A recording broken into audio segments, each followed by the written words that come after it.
photo editing is something called raster-based editing. In Photoshop, the way that it sees a photo is different to the way that Illustrator sees an image. And in Illustrator, all of your images are based on vectors.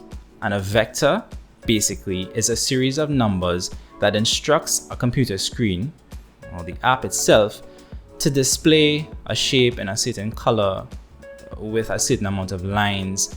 It also tells the computer where to bend certain lines, where to keep it straight, etc. So that's how Illustrator sees images. It's a series of vectors. And you take this simple idea and you compound it over and over and over, and you have what Illustrator presents as an illustration.